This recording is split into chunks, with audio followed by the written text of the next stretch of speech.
This is 30-minute VOD review for my boy Sai. He is actually giving me a chess lesson. I'm repaying the favor now with... Is this your first VOD review, Sai? Yep. Awesome. Cool. Yeah, so I'm repaying the favor for the chess lessons. Or the lessons, I guess, opening help. But we're going to get into it. So he's playing Lulu. He's a platinum player on Europe West, the best server in the world, Fog. And yeah, let's just get into it and start talking about the game. And I'll ask you some questions about team comps and stuff like that. But let's just start simply. So you have a Twitch 80 carry. You're actually top lane, by the way. So I do have to keep that in mind. We're going to be not worrying about bot lane, so I'll change my question to you have Tom Kench top lane that you have to face against, and you have Shyvana jungle on enemy team, and you have Elise. So can you, like, just looking at your lane and the junglers, what do you like? How do you want to play your lane, basically? My assumption was that I have no kill pressure at all. Right. So I would just farm it out. Okay. So and game carry with Twitch. Okay, cool. So you're just gonna farm it out. What do you think about like pushing power in terms of this game? Good, bad, ugly? I have more pushing power than him, definitely. He has Cool. no way at all. Yeah. The problem is with his new jump, he can easily route me. Yeah. So Tom Kench actually has a gap close now. Pretty strong gap close. So you have to be a little bit careful of that. If he closes the gap on you, like, it can get pretty scary. But generally what you want to do is you want to try and bully him out early, push the lane as hard as you can, and then like you're scaling to, like, do you know when your power spikes are in Lulu top lane? No. So is this an autofill game? No, I always play Lulu top, but Okay, I don't think about power spikes. It's just sometimes I go level 3 with 2 points in Q and forgo the W until 4, just to have extra kill pressure and get first blood. But that's kind of risky when the enemy jungler can jump me. Yeah, so let's just quickly talk about your role then, since this is an important part of Lulu. What is Lulu's strengths as a champion in top lane? Like, what are your goals as a champion in top lane every game as Lulu? Range. Your range, yeah, sure. That's a strength of hers, yes. So you're ranged. What does that mean? It means you can get early prio. So you have early prio. You can bully. Yeah. And kind of maybe take plates potentially, but that's all from the prio. In terms of actual like goals and how you win the game, how do you win the game as Lulu top? Let's just think about that for a second. My plan is always to focus on a jungler carry or an AD carry. Cool. And when you say focus, let's just simplify it even further, just to get our minds in the right zone. You're talking about playing with them, which means grouping, right? You're going to be grouping. You're not a champion that wants to be playing on the sides. You're not exactly. So your goal is to group. So using this, let's answer the question I had originally, which is when do we spike? So break fights and stuff like that. Yeah. So let's talk about your items specifically, is what I'm talking about. So Shrelia's is a huge spike for you. It's also very, very cheap. Okay. So Shrelia's, if you go for, the more supporty build, you can go Moonstone, but generally I think Shrelia's is just best item. After Shrelia's, building Chemtech is also a massive spike because it gives your team anti-heal and very efficient anti-heal. Or you can go with something like Ardent, stuff like that. Basically, you have very cheap items. So your 1/2 item spike is massive. Like your 1 and 2 item spike is huge. Okay. And ever a situation where you go Zonias in top lane? No, like not really. No, like what most Lulus will do. Okay, most Lulu top laners in high elo. First of all, they don't blind pick Lulu. They can flex it, but they don't blind it. But they will go like their first item, which will usually be Shrelia's. But I've seen some people experiment with like Moonstone or Mandate, stuff like that. But generally, it's Shrelia's. Then they will go a second item. Usually it's like Chemtech because it's just such an efficient anti-heal item, and it helps your AD carry in your mid and your jungle because they don't have to waste gold, and you are essentially a support. Do you know what item they go third? This is an interesting one. Maybe chat will know. What item do you guys think they go third? Ardent? They go Spell Thieves. Spell Thieves? Yeah. So why do they go Spell Thieves? And this ties directly back into my original, or one of my original questions of how do you win the game on Lulu? Okay, so think about when you get these two items. This is hopefully you'd be finished these items by like 20 minutes, 23 minutes, something like that. I think I'm just ballparking here. Probably around that time. More vision. Well, you don't farm waves anymore on Lulu. Are you going to be running around the map catching side waves on Lulu? After, right? Oh, Is that your role? Is that your goal on Lulu? Yeah. Does that start to make sense why people go spell thieves? You can still generate income while you're grouped with the team, right? Your spell thieves procs off your E. So you put your E, you use your E on a target on like the Twitch, and Twitch can go to town and start attacking, and you actually get gold while he hits people. But also it's just, yes, you get extra vision. So you get the vision, you get the gold generation because you're not farming minions anymore. It's just all around like this is the point in the game where instead of like top and mid catching side lanes, it's going to be mid and 80 carry catching side lanes. Yeah? All right. So generally speaking, your goal is to group. Almost always in a Lulu game, your goal is to group, your goal is to turn fights around. So let's just play this game out and I'll start like making some comments about what we can do better, but keep that in mind when we're looking at where you move on the map, because a lot of this is you are basically just an accelerated support, right? You are a support who has far higher gold income because you get to farm early game. So your playstyle mid-late game actually is very similar. It's just the decisions you make to get there are a little different because your early game is different. You have TP. You actually have a little more agency in terms of kind of, well, not more agency. I'd say you have different type of agency when it comes to where your jungler is and where you can meet up with your jungler. So usually supports and jungles meet in bot river. Well, you're a support with TP. You can actually meet your jungle in a variety of places. You can run around with him in top river if you really want. There's a bunch of things. Okay, so you're Lee Sin pulled. Important to note that this is a really important thing to keep track of, which is their bot lane leashed, right? And when their bot lane leashes, you know what that means, right? They will arrive top at 3:30 around. Yeah. So Scuttle Crab, do you know what time Scuttle Crab spawns? No. 3:15. Okay. So I usually get prio, my jungle starts it, and I.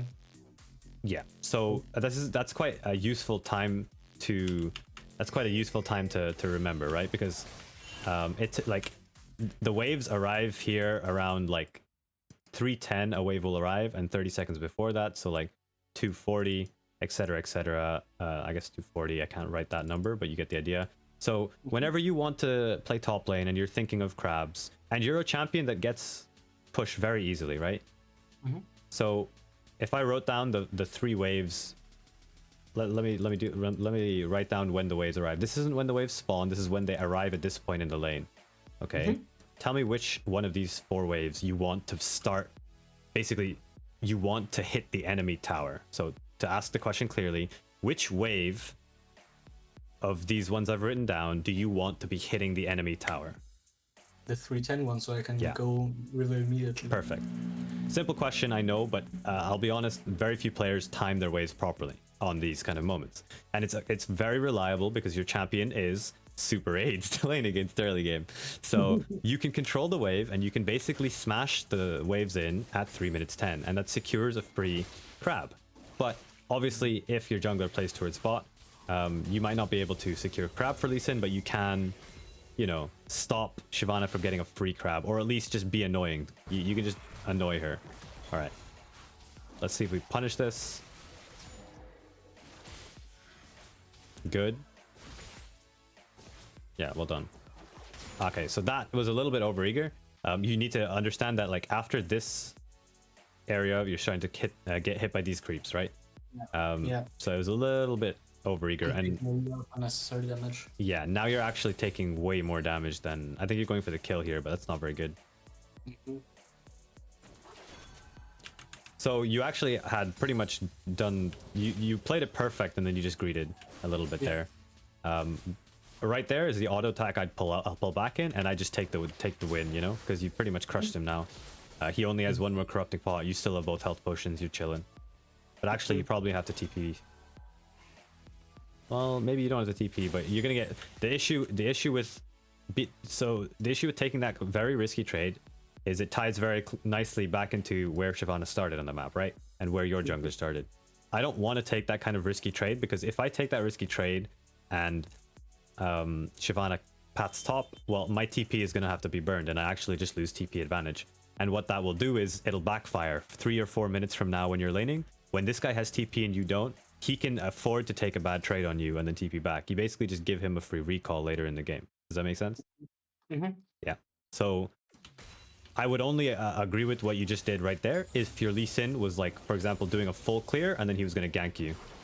That's actually a really common thing to see in Lulu top lane games in very high elo, also in competitive games. Actually, in Dam1 Gaming versus Rogue at Worlds last year, in group stages, I did a video on this. They actually did almost exactly the same thing, except they had Graves jungle instead of Lee Sin, and this guy was Gangplank.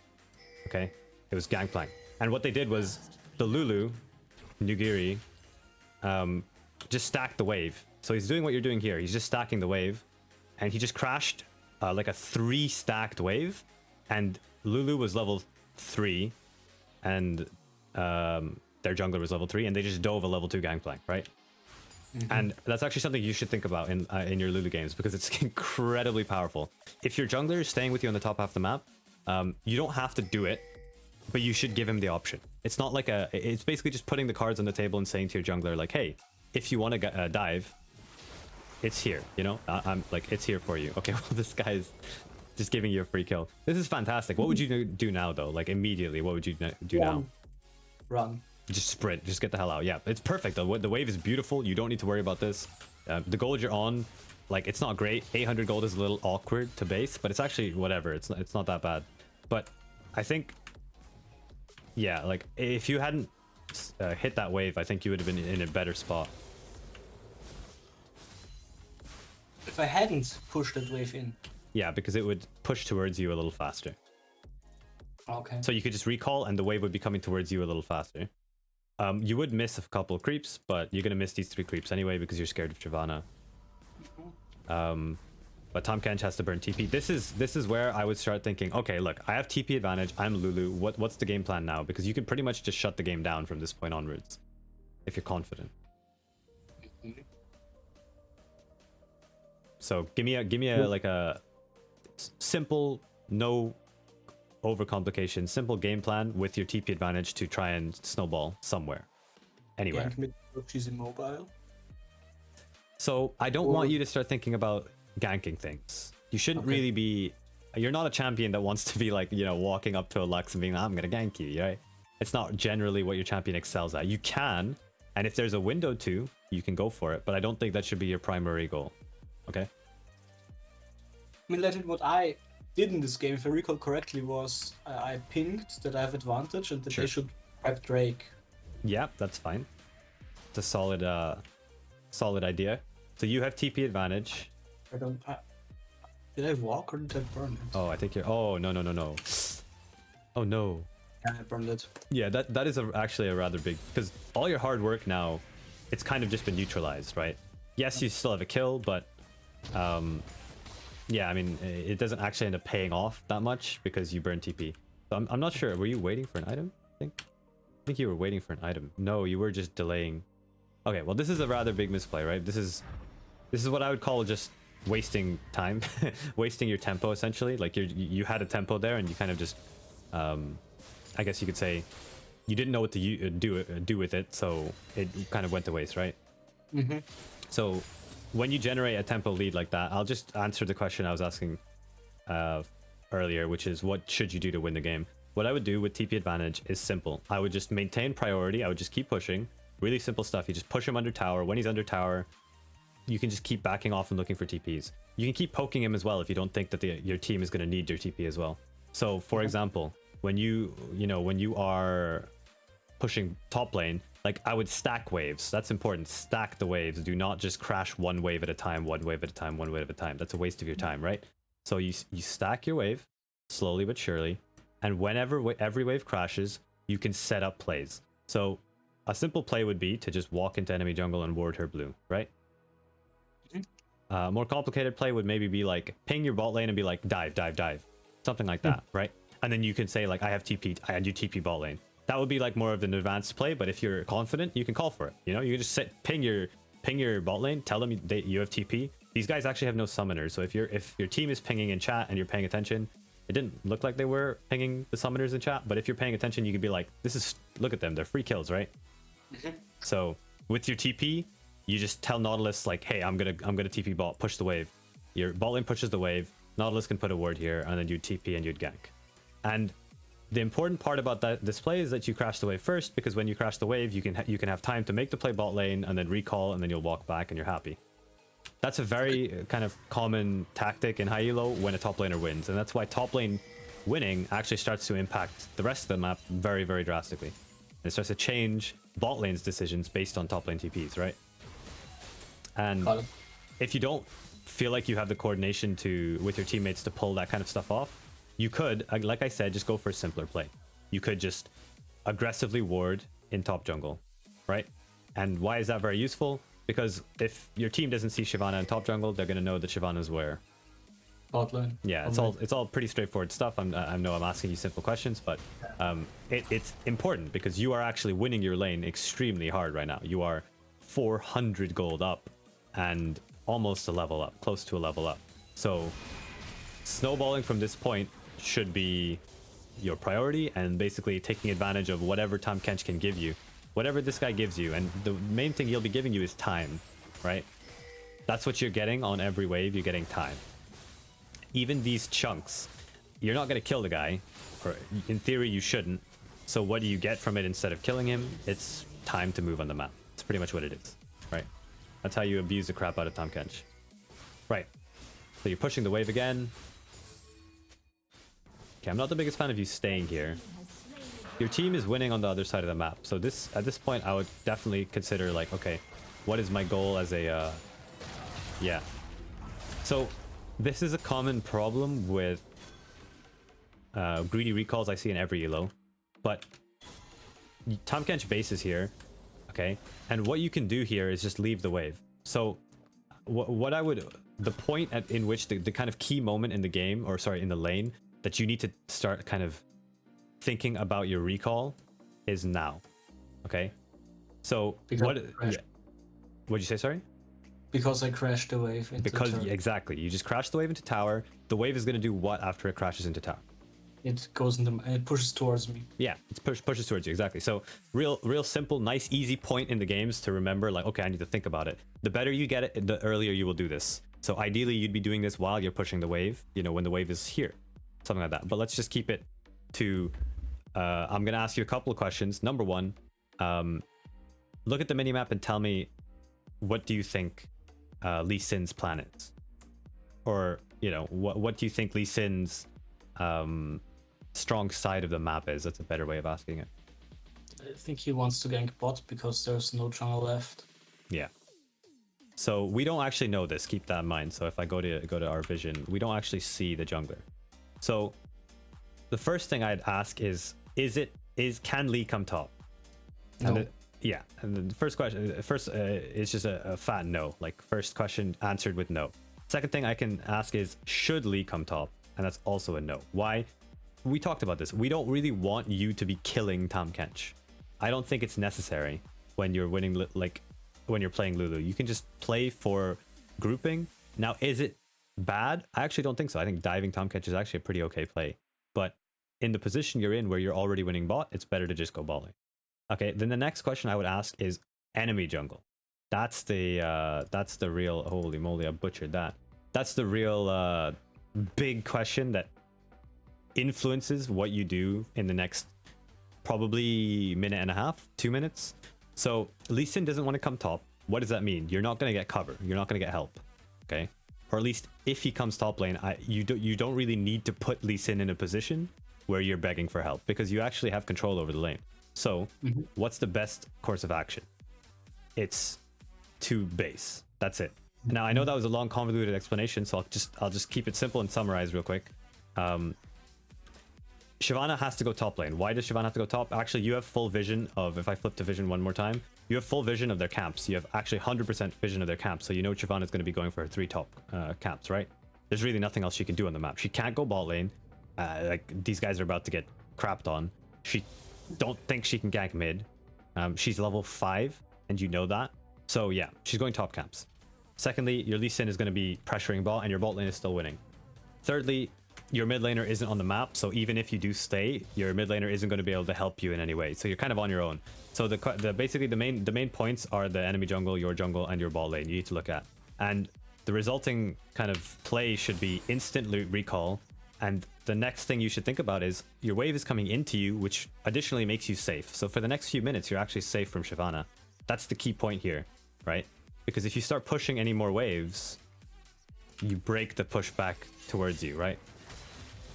So basically, I have no reason to be there right now. Yeah, exactly. Like, essentially, think of it this way. This wave that you're hitting right now, it would have already been coming towards you. Does that make sense? And you would have had the benefit of getting a free recall. Because you could have recalled and then walked here. You maybe would have missed like 1 to 2 creeps. All in all, it's a very small price to pay for the ability to keep up your item advantage. Tahm Kench is going to recall and get items. He has 1700 gold. You have 400 gold more than him. Every time you give him a free recall, essentially your 400 gold advantage disappears, right? So you need to keep those recalls on time. You need to make sure you're on tempo with the recalls. Additionally, you can see you're delaying. You're not sure what to do with the wave. And that's, again, it all just comes down to tempo and time, right? Where he's getting a recall in, and we're not making a decision with that information. So he actually gets a free base in, basically. Is it fully free? Not really. He misses a few creeps and he does end up, like, you know, losing some XP. But the cost of this is, even just imagine a world where Shyvana doesn't gank you, you're still losing. Why? Because now he's in the lane, he's going to hard shove this wave, and you're going to have to reset. Right? Which means you're not actually going to get an easy time to base because you'll miss minions. So the cost of that earlier failed reset is you're essentially stuck in lane, and it makes you much easier to gank. So anyway, that was a very long, convoluted explanation, but like, just to, you know, simplify it, it's just a tempo, just a recall tempo thing, right? Cool.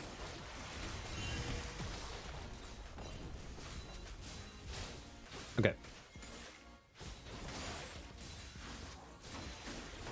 Another awkward part about the TP is because Tahm Kench TP'd to lane and then you TP'd after he TP'd, he's actually going to have a window to have TP advantage, and that makes the 1v1 a little bit more spooky. Okay, so obviously face checking here is very, very risky, but when you see Tahm Kench walking in this direction, there's only two things. He's either recalling or he's warding, right? And if I look at the vision, I just want you to kind of see the vision yourself. You can see where you went wrong here, obviously, right? Yeah, no clue where the enemy jungler is, no clue where the enemy yeah, exactly. Mid, jungle. Your team is also relevant here. Like, Anivia is not on the map, your Nautilus isn't there, your Lee Sin is showing. And why is Lee Sin showing important? Like, he just killed some creeps. Yeah, they know he's not top. Yeah, they know he's not top, so they can make a play on you. So it's all very kind of sketchy face checking. Additionally, the way you want to play this lane is stay as far away from melee range as possible. You want to maintain the distance. You never want to be like you never want the situation to be where you close the gap for him, because then he'll stick to you like glue. Whereas if he has to use his W to gap close, then you have ways of generating another gap. You have ways of CCing him and generating gaps. But if you have to use your CC early in the fight, then you're really boned. Probably here, by the way, I wouldn't W yourself. I would W him so that he can't eat you. I would W him and then I would sprint away. Obviously, you won't have the move speed, but he also won't have the move speed. And he would most likely have to commit flash or something like that. Yeah. Cool. Well, I guess not cool for you, but cool. Okay, so you're coming back on the map, and your TP is up now. That is a pretty important aspect of this game. Dream Bound Wow, thank you for the follow. Appreciate it. So now Tahm Kench has TP, and as you can see, because we haven't really impacted the rest of the map, your lane is now in a bit of a sketchy spot. It is very, very, very nice for you that Tahm Kench TP just now. Tahm Kench just burned his TP. That's fantastic. That's really good. You actually have TP advantage now. Great. But as you can see, the trades are becoming problematic. Looks like you're going to TP. Yeah. Basically, any chance he gets to get into melee range, he's going to take. And your goal is basically just to keep chipping him down. There gets to a point where your damage gets outscaled by his health regen, by his lifesteal. It's just is like you end up just not being able to keep up with his passive health regen. So once you get to that point, what do you think you should start doing? Leave the lane group. Yeah, I mean, it's probably better to get your Shrelias first, but you should focus more on the wave. You still have better wave clear than him, right? Keep that in mind. You still have better wave clear than him. So what you should try to focus on doing is finding ways to generate a big blob of minions, right? Okay, and crash the wave again. Yeah. So you don't win by basically you don't win by outright trading against him anymore. It's just out of the question. So the only way you do win is by forcing him to hit the minions instead of you, right? Does that make sense? So yeah, it's kind of like, you know, just let the minions be your HP bar, your meat shield, because you don't have much HP as it is.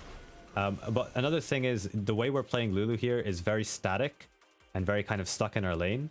And at this point, you should really be very aggressive in looking for grouped fights.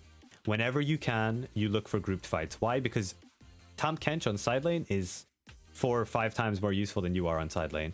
Or when you're grouped up with your Twitch and your Anivia, you are like 10 times more useful than Tahm Kench, right? You're gonna buff Twitch and Anivia, make them unkillable. The enemy team does not have enough to deal with a Lulu ulted Twitch. They don't have enough damage. But like honestly, what you could do here, you could like a high elo Lulu player. What would they do in this recall? After you base here, what would they do? I have no idea. Just give me what so you went top lane, obviously. That was the play that you made. What do you think you would do differently now that you know? Again? What'd you say, sorry? Just group with Twitch and kill Jinx again? Yeah, I would go mid or bot. And I would choose one of those lanes and I would just force really hard. Like Nautilus ult with Lulu plus Lee Sin plus Twitch. Like Jinx just dies. Jinx just gets one shot. And basically what you're doing is you're putting Tahm Kench on a timer. He has to start pushing side lane and winning side lane before you guys become the death ball, right? Before you just start steamrolling all over their face, all over them in 5v5. Because again, the longer Tahm Kench keeps you away from your team, the more useful he is. And another helpful point about staying away from top lane is it's your weakest part of the lane. It's the weakest part of your vision. It's your weakest part of your team's gold as well. So we want to avoid fighting here. So a side effect of going mid and bot is you would concentrate your power away from top lane and you would make it less likely that Anivia gets, you know, caught doing dumb crap like walking in here. Because if you were not top lane, why would Anivia walk here, right? She would definitely be more likely to go bot lane rather than do stuff around the weakest side of the map. AD Shyvana popping off, I guess. New meta, Poggle. Yeah, so from this point onwards, it's pretty self-explanatory what's going to happen. We're getting stuck in lane and it's becoming a little hard to do much. So I think the main points I've already said. I don't need to dwell on them too much. And this game from this point on is going to be a little like it's starting to snowball out of control. And yeah, like there is, by the way, this game is still incredibly winnable because you have Lulu Twitch, right? But you just need to basically give up side lane and you need to start grouping. And what I would look to do is do that on neutral objectives, so objectives that you can guaranteed get, or on towers you know for a fact you can tower dive.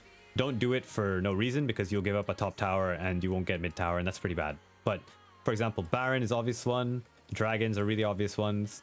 Like if you see, for example, like Jinx bot lane, you could group mid and try and dive mid lane, stuff like that. You know what I mean? You need to be really proactive in this game because if you just sit top lane, it's going to be pretty painful. Also, your Anivia has died like a billion times. She's just getting constantly caught. So again, that would incentivize me more to get close to Anivia, make sure she doesn't get caught as much, and yeah.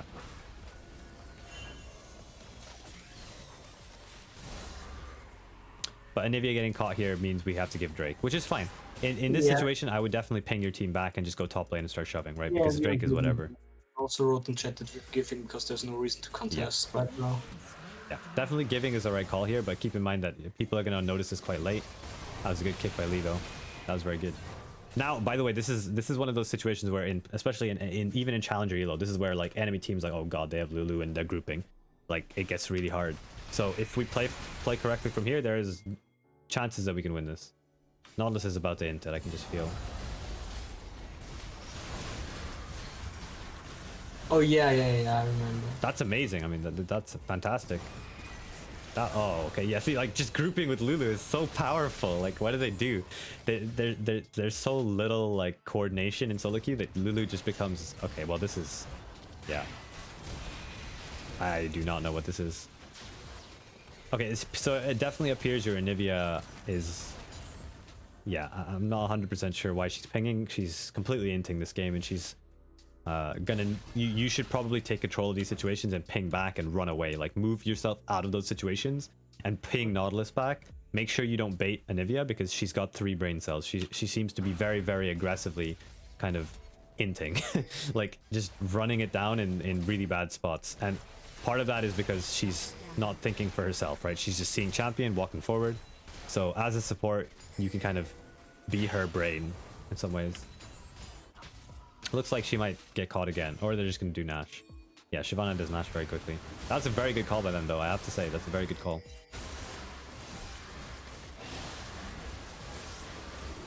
Yeah, exactly. Yeah, that's a solid call by them.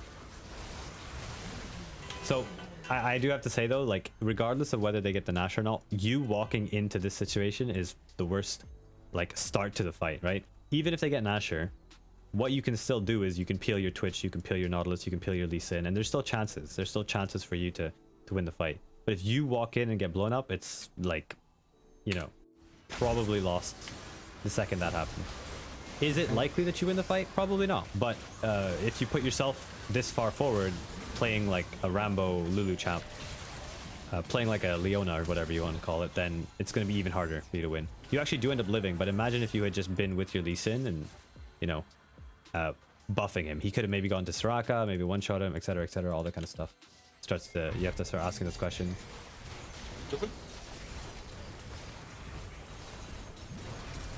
Okay. And I'm assuming we're going to lose a couple more fights and it's going to become hard. Your Twitch is actually popping off, by the way, so... The Twitch Lulu combo would have been very potent in this game, I think, if we had managed to group. Yeah, there's one more team fight that's relevant. It's the fight before Drake, the last team fight. Right. And I actually wanted to ask you if you would have known intrinsically where to position yourself, because I feel like I went the wrong way. Sure, yeah, we can take a look. It's going to happen in a minute or so. I mean, it's the last team fight, literally. Yeah, kinda right here. Here's where it starts.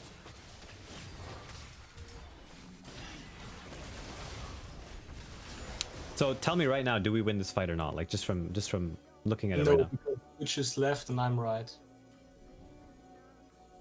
You think so? Well, Shyvana isn't there, so we have a chance. Yeah, I mean, this is a 4v5. Twitch and Anivia are like relatively safe. Like, what is the threats? I don't think there's that many unless Twitch gets one shot here, but seems to be doing a fantastic job. Okay, but good ult. Your Nautilus, they definitely go a bit deep. Yeah. You kind of... Hold on. Right. So what is the purpose of Lulu in these team fights? keep Twitch alive. Keep Twitch alive, right? So if you look at mid lane, right? Imagine you were there right now. What could you do? Just look at the items, look at the levels, look at the champions. Nothing, right? So is recalling here even an option for you? Okay, it wasn't. Yeah. So that's the first thing you should think about. You should think, am I even useful here? The place where I'm thinking of going? Am I even like, can I even stop Shyvana? And then the second thing is, if I leave, what happens to the rest of my team? And actually, the rest of your team has very, very little kind of mobility left. No flash, no flash, no flash, no flash. Like, they are completely sitting ducks. So, okay, I would give up this inhib and I would take this dragon. Because that's the only place you can be. And actually, Twitch ends up paying the price for you recalling here. You should be with him and you should be peeling right now. And additionally, if Shyvana takes that dragon, sorry, that inhib, it doesn't matter because you're gonna get cleaned up here and then they're gonna end. So you need to kill these 3, because if you don't kill these 3, they're gonna stop your recalls and the game is over anyway, right? So it's kind of a no, like you don't have a choice here. You just have to, you just have to stay. Okay. But this is a tough situation. This is a very kind of very short, like again, yeah, you kind of just one shot with Shyvana, but very snap decision you have to make. You don't have time to kind of mess around, right? Because if you start recalling there, you've just lost the game, unfortunately. Like there's no coming back from that, because then you're going to lose this fight, and if you lose this fight, you can't defend. So, but anyway, hopefully that was useful. That was a little bit over 30 minutes, but yeah, I mean, I think it was actually an interesting game, because if you're playing top lane Lulu a lot, great game to think about like how you want to play your champion. Because again, I gave that game to a really good challenger Lulu player, and with the lead that she got with the kill on Tahm Kench, they would most likely start to snowball out of control, right? They'd start moving on the map and generating leads, and it's super annoying for Tahm Kench to do anything, because again, you're Lulu. So you put yourself in a 5v5 and Tahm Kench just becomes a giant meat shield. He doesn't do anything. He's just standing there, very slowly dying. Maybe even not even slowly, probably very quickly dying, because you're going to buff Twitch, and he can't reach your carries. He's just never going to reach your carries. You're going to CC him too much. Yeah. All right. Cool. Okay. Thanks a No lot. problemo. And good luck in your next games. Top lane Same. Lulu. Consider the Spell Thieves build as well. It's pretty solid. Yeah, that was the biggest takeaway for me. Yeah. Yeah. Cool. All right. It was Kentich second, Spell Thieves third. First is, as always, Aurelius, because Aurelius is busted. Yes, very strong.